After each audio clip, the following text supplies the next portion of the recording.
আসসালামু আলাইকুম সবাইকে। আশা করি সবাই ভালো আছেন। এই জামাটি আমি নিজে হাতে বানিয়েছি আর এতে বিভিন্ন রকমের ফুলের ডিজাইন করেছি। তো চলুন শুরু করি। এটা সবুজ রঙের একটা জামা যা আমি সুতি ভয়েল কাপড় দিয়ে বানিয়েছি। খুবই আরামদায়ক এবং কাজ করার জন্য একদম পারফেক্ট।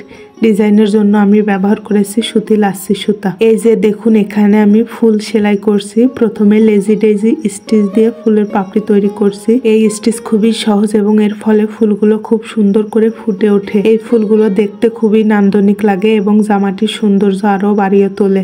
এখানে আমি একটা গাছ মতো এঁকে নিয়েছিলাম, তার মাথায় ছোট্ট ছোট্ট অনেকগুলো ডাল তৈরি করেছি। প্রতিটা ডালের মাথায় আমি ফ্রেঞ্চ নট দিয়ে ফুল তৈরি করছি। প্রথমে সুই কাপড়ের ভিতর থেকে বের করে আনলাম, তারপর সুতা সুইয়ের চারপাশে 2-3 বার পেঁচিয়ে নিলাম।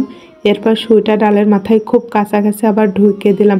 এভাবে প্রতিটা ডালের মাথায় একের পর এক ফ্রেঞ্চ নট দিয়ে সুন্দর একটা ফুল তৈরি করেছি। এবার আমি আরো কিছু ফুল সেলাই করব লেজি টেজি স্টিচ দিয়ে।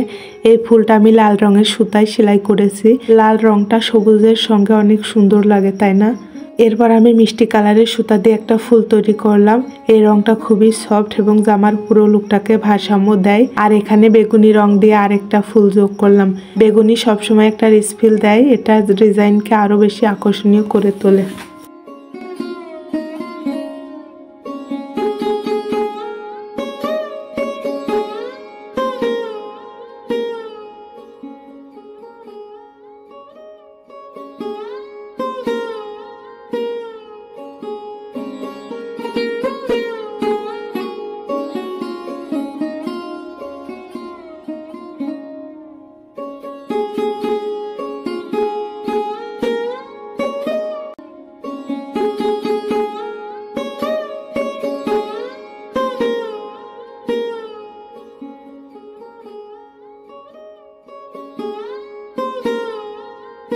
এই ফুলগুলোর চারপাশে কিছু ছোট ছোট পতঙ্গ যোগ করতে চেয়েছি, তাই এখানে আমি 2টা মৌমাছি এবং একটা প্রজাপতির ডিজাইন আঁকলাম।